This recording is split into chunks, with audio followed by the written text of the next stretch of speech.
Hey, Renaissance Church, Pastor Rob here. Last week I got to introduce to you our common rhythms of grace, these habits of purpose for renewal in our lives so that we can be more aware of God's grace and more aware of God's love in our lives so that we might be conformed and renewed to the image of His Son, Jesus Christ. We said there's going to be 4 daily rhythms to be completed every day and 4 weekly rhythms. The first daily rhythm that we introduced to you last week was Bible and prayer before everything. And the first weekly rhythm of grace that we introduced to you was to commit to gather every single Sunday. And so right now I want to introduce to you the second rhythm of grace. And it's quite simple. It's one that I enjoy immensely. Get outside. I want to invite you to get outside, whether that's just sitting outside for a little bit, going on a walk to pray around your neighborhood for 5 minutes. For some of you, I know you enjoy running. We just want to encourage you to get outside.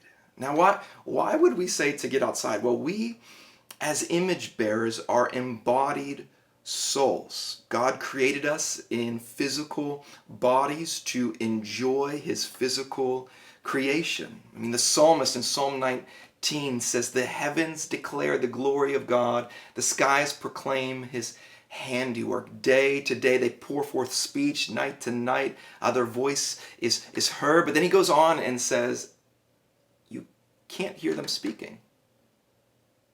And yet their voice goes out throughout all the earth. So when we get outside and we see the blossoms on a tree, or we see the mighty river that is the Allegheny River, or we see the flowers blooming in the spring season, what they are doing is preaching to us that God is glorious. What they are doing is singing songs of God's glory over us, that we might see that we have a glorious God who not only created all of creation, but created us. Why else do we get outside? Well, sometimes when I go outside, I'm reminded that our Savior walked this earth as well.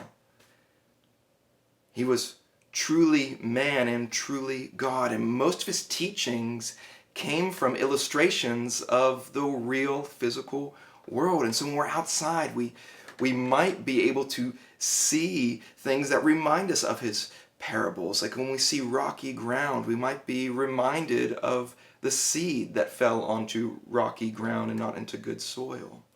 Or for me, when I look at the birds of the air and how God cares for them and feeds them, I remember that aren't I more valuable than they? Or I look at the lilies of the field, Jesus says, and how they're arrayed in splendor, even more than Solomon, and how God clothes the grass with these lilies. And yet we are more valuable than they are. And He says, just look at them and see how much God cares for you. And don't be anxious about tomorrow, because God will be faithful to care for us. You see, getting outside can also remind us of Jesus' parables. But getting outside reminds us that creation is groaning right now.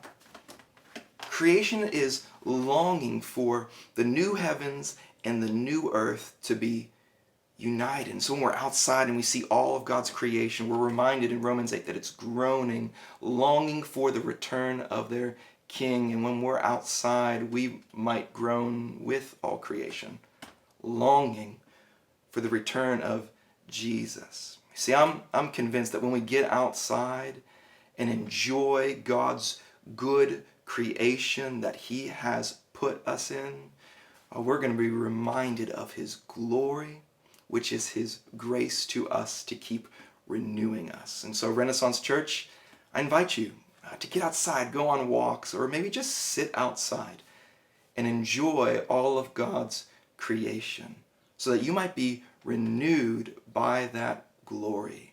day in and day out. Grace and peace to you all, Renaissance Church.